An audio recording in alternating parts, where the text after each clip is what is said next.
El estado actual de la pedagogía y la didáctica es un artículo escrito por Susana Barco en el año 1988 en la Ciudad de México y constituye un valioso aporte a la caja teórica que nos permite dar cuenta de la profunda transformación que tuvo la didáctica a partir de esta década, con impacto no solamente en América Latina, sino en el mundo anglosajón. Si tuviéramos que identificar el surgimiento de la didáctica, podríamos hacerlo allá por el siglo XVI, siglo XVII, ¿sí? En donde surge justamente la escuela pública, cuyo crecimiento fue acompañado por las primeras normativas didácticas. Ahora, encontrar el origen en esta Europa burguesa nos da la pista de hacia quiénes estaba dirigida la educación pública y cuáles eran los parámetros, ¿sí?, que le van a dar característica a esta educabilidad del niño o niña, diríamos hoy. Sin embargo, va a ser recién en la década del 60, siglo XX, donde esta cuestión se va a empezar a resquebrajar y va a entrar en crisis este campo disciplinar.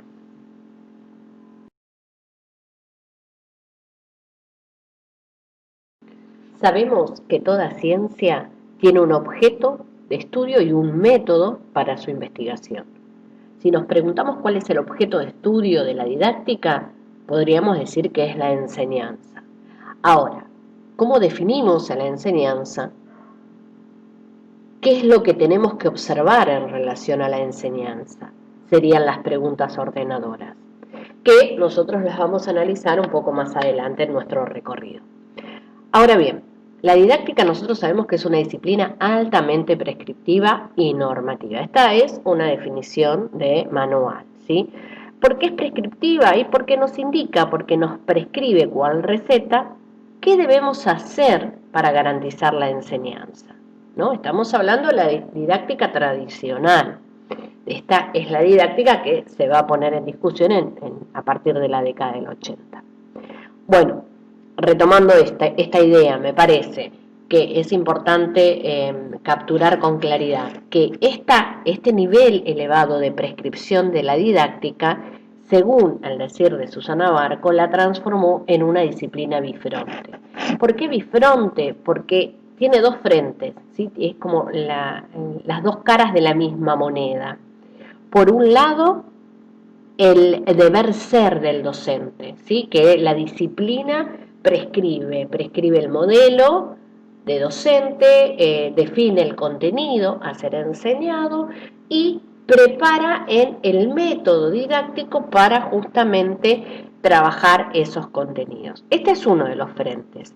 Y el otro frente es ese ser esperable del alumno, ¿sí? Se supone que si el docente está ubicado en el modelo didáctico que corresponde, maneja a la perfección los métodos didácticos de enseñanza y conoce el contenido a ser transmitido, ese alumno es el sujeto esperable, ¿sí? Y está garantizada esta cuestión. Vuelvo a repetir, este es el planteo de la didáctica tradicional. En este apartado, que Susana Barco denomina de la enseñanza disciplinada al disciplinamiento de la enseñanza, me parece que vale la pena mencionar que este marco didáctico al que se refiere el apartado respondía a los intereses de un sector dominante de aquella época, ¿sí? Estamos pensando en esta burguesía europea en ascenso y por eso es que Comenio diseña estas normas y estas prescripciones, porque justamente era necesario garantizar la expansión de esa clase social. Recordemos que estamos pensando en el mundo europeo del siglo XVI y siglo XVII. Y es en este contexto, ¿sí?, de una burguesía en ascenso, una burguesía europea en ascenso, que se instalan cuestiones como las jerarquías, el uso del tiempo, la distribución de los espacios, el dominio de los cuerpos.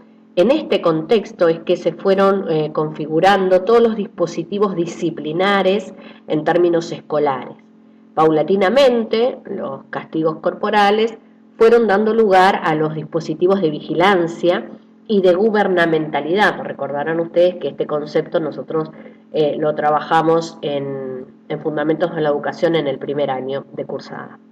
Y estas cuestiones, estos dispositivos de vigilancia y gubernamentalidad, justamente le dieron sentido a estas nuevas tecnologías del poder, y nosotros a esto también lo trabajamos brevemente en el primer año, cuando hicimos referencia a las tecnologías del yo de Foucault.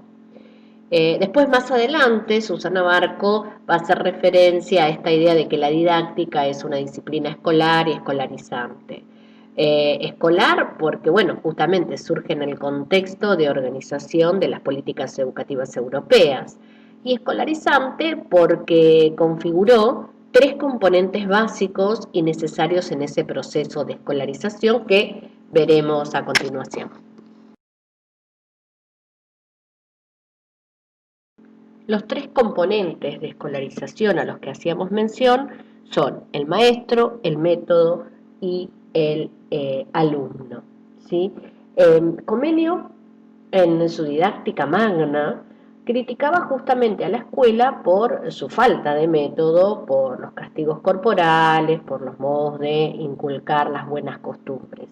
Justamente desde esa crítica es que Comenio propuso una reforma educativa basada en tres puntos. Piensen ustedes que en el siglo XVI y siglo XVII plantear una reforma educativa con fundamento teórico propio de la época realmente fue revolucionario. Estos tres puntos en los que basó la crítica y la reforma Comenio tenían que ver con el orden, con la fidelidad, ¿sí? Justamente para aprender y enseñar, y con la solidez. Entonces, esto nos permite hoy a nosotros pensar que desde sus inicios, desde sus libros fundantes, la didáctica se pensó justamente como una disciplina altamente prescriptiva. Recordemos que para Foucault las disciplinas están en relación directa con la concepción de poder. Por eso los dispositivos escolares resisten los cambios de paradigma, ¿sí? Y perduran, pareciera ser que por los siglos de los siglos. Estos espacios organizados para organizar los cuerpos, los tiempos codificados, la mirada iluminada que recorre las mesas, estos cuerpos, tiempos y espacios son justamente los elementos básicos sobre los que operan las disciplinas y el poder. A esto se refiere el concepto de gubernamentalidad, esta cuestión de incorporar, introyectar las normas disciplinarias garantizan el éxito de los dispositivos. Para finalizar este breve recorrido, vamos a decir que Becker Suárez justamente sostiene que recién en la década de los 80 la didáctica entra en una crisis de identidad e inicia la problematización de su objeto de estudio. No va a ser la única autora que haga referencia a esta crisis de identidad. La didáctica empieza a problematizar las relaciones con las prácticas de enseñanza, discute sus componentes ideológicos, sus funciones políticas, y se empiezan a discutir los límites y alcances, ¿no?, de la didáctica en sentido general y su relación con las didácticas específicas, que ese es otro tema muy interesante para poder recorrer.